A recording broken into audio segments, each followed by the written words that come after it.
जब परमेश्वर काम कर रहा हो तो कोई उसे रोक सकता है क्या? आप कैसे कह सकते हो कि बाइबल कहती है जब पतरस को पकड़ लिया गया और पतरस को कहा कि तूने आज से यीशु मसीह के नाम के कारण बातें नहीं करनी, उसने कहा यह कैसे हो सकता है कि जो कुछ परमेश्वर मुझसे कहता है वो मैं ना कहूं और इंसान की बात को सुनूं।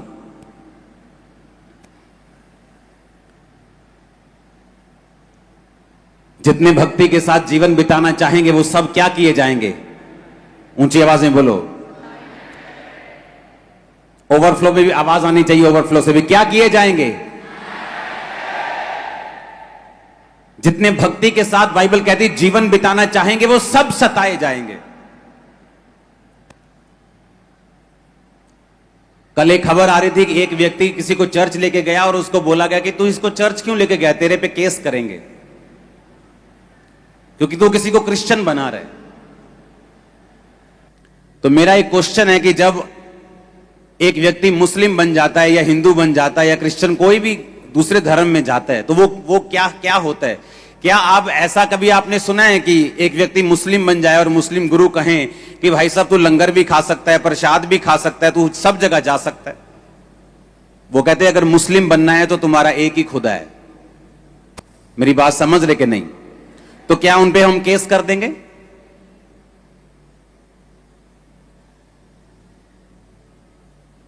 जब हम एक परमेश्वर को मानते हैं तो हमें उसी को मानना है। हमारा एक ही परमेश्वर है, एक ही पिता है, दैट्स इट। और अगर कोई किसी को बता रहा है तो क्या उस पे केस कर दोगे तुम?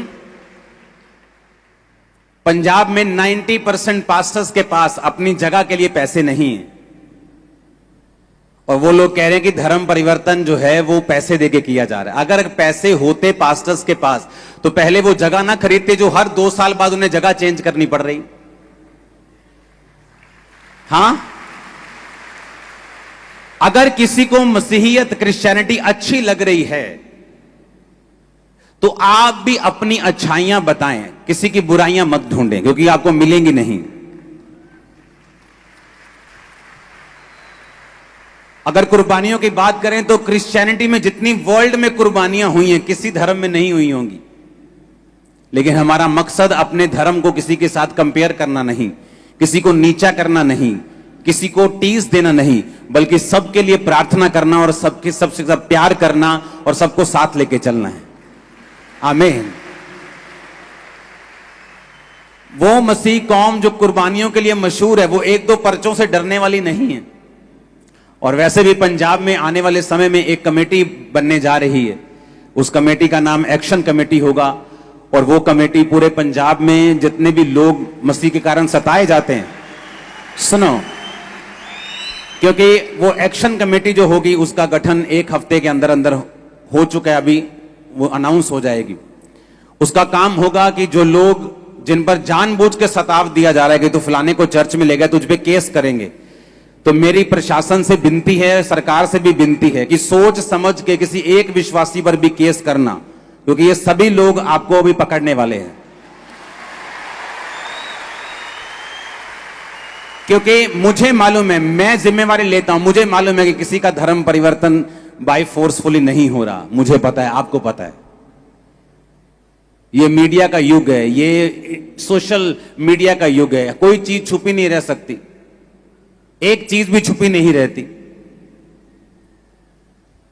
तो इतना बड़ा, अगर इतने लोग 50-60 लाख लोग अगर परमेश्वर में आ गए, आपको लगता है कि सबका धर्म परिवर्तन और सबका पैसे देके धर्म परिवर्तन हुआ है?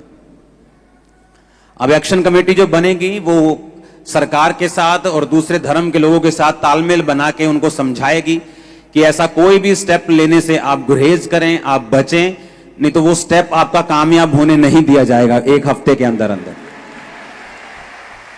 आप लोगों ने प्रार्थना करनी है इस चीज के लिए, क्योंकि मुझे ये मालूम है मैं कैसे आया हूं। मैं उन लोगों पे गुस्सा नहीं करता हूं जो गालियां निकालते हैं आज क्रिश्चियनिटी को। पता है क्यों? मैं भी उन लोगों की जगह के ऊपर था, मैं भी यही कहता था। मैं तो हर बार ये कहता हूं कि अगर ये हीलिंग, ये मिरेकल्स आपने मुझे तब दिखाए होते जब मैं एक कंप्यूटर इंजीनियर था और मसीह में नहीं था, मैं भी यही कहता कि सब ये खरीदे हुए लोग हैं, ये सब ये इनकी चाल है, ये सब धर्म परिवर्तन करवाने के लिए कर रहे हैं, मैं भी यही कहता। इसलिए लोग बोलते हैं कि जब वो लोग आपको ऐसा बोलते हैं आप गुस्सा क्यों नहीं करते। मैं कहूंगा मैं क्यों गुस्सा करूं जब मैं भी एक दिन उन्हीं की जगह पे था। मैं उनकी जगह पे था और तो किसी क्रिश्चियन ने मेरे को प्यार किया तो आज मैं क्रिश्चियन हूं, तो मैं भी उनसे प्यार ही करूंगा। हम किसी के खिलाफ कोई एक्शन नहीं लेंगे, किसी के खिलाफ कोई बदतमीजी नहीं, हमने प्यार किया है, करते रहेंगे। पर अपने हक के लिए हमको खड़ा होना भी आता है और हक लेना भी आता है। तो वो एक्शन कमेटी जो होगी वो सब विश्वासियों को, सब पास्टर्स को, क्योंकि जो बड़ी बड़ी चर्चिस हैं वो सेफ हैं, लेकिन जो छोटी चर्चिस हैं जो 100 मेंबर 200 मेंबर, वो भी अब आराम से बेचिंत हो जाना। वो एक्शन कमेटी आपके लिए काम करेगी, डोंट वरी। तो ये आप भूल जाओ, आने वाले टाइम में प्रशासन, सरकार भी ये भूल जाए कि आप किसी भी विश्वासी के कोई भी कंप्लेंट कर देगा कल को कि मेरे को ये बंदा चर्च में लेके गया और उसने कहा अपना ये उतार दे, ये ऐसा कर ले, तो आप उस पर केस कर दोगे। ऐसा पॉसिबल नहीं होगा आने वाले समय में, ये पॉसिबल नहीं होगा। हालेलुया। क्योंकि मुझे मालूम है ऐसा नहीं है। ऐसे कल को मैं उठ के खड़ा होकर बोल दूंगा किसी धर्म के कि फलाने बंदे ने कहा है तू ये सब छोड़ के ये तू हमारा कुछ डाल ले, तो क्या आप उस पर केस कर दोगे? क्या आप नहीं कर सकते। मेरी फ्री विल है, मैं जहां मर्जी जा सकता हूं, जब मर्जी पकड़ सकता हूं, जब मर्जी छोड़ सकता हूं। हालेलुया।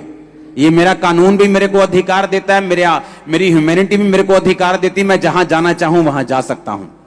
तो इन्हीं चीजों को बनाने के लिए एक कमेटी बनाई जा रही है, एक एक्शन कमेटी होगी जहां पे बहुत सारे, कम से कम 3 से 4 हजार पास्टर्स उसमें होंगे और बहुत सारे पॉलिटिशियंस उसमें होंगे, बहुत सारे जज उसमें होंगे, बहुत सारे फॉरेनर्स उसमें होंगे, बहुत सारे इंडियंस उसमें होंगे, बहुत सारे लोग उसमें होंगे।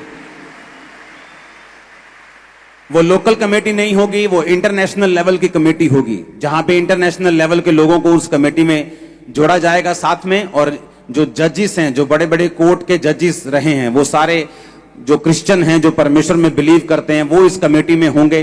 तो आने वाले समय में एक ऐसी कमेटी बनाई जा रही है। तो आप इस बात को आपने सोच के रखना है, प्रशासन ने और सरकार ने, कि ऐसा कोई भी कदम आप नहीं उठाएं कि कल को ये कमेटी आपके खिलाफ हो, क्योंकि हम ऐसा कुछ नहीं चाहते। जो काम अभी सरकार कर रही है वो काम से सबका भला हो रहा है और मेरे ख्याल से विरोधियों को भी शायद ये अच्छा नहीं लग रहा।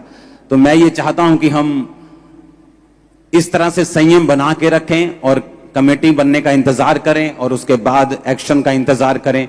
वो प्रार्थना करने वाली कमेटी होगी, लॉ जानने वाली कमेटी होगी, पढ़े लिखे लोगों से भी पढ़ी लिखी कमेटी होगी। डोंट वरी, परमेश्वर हमारे साथ है। मैंने ये दर्शन आपके साथ इसलिए शेयर किया है ताकि आप अगला हफ्ता इसके लिए प्रार्थना कर सकें। भाई, परमेश्वर के वचनों को सुनने के लिए हमारे चैनल को सब्सक्राइब कीजिए और हमारी लेटेस्ट वीडियो सबसे पहले देखने के लिए बेल आइकन को प्रेस कीजिए।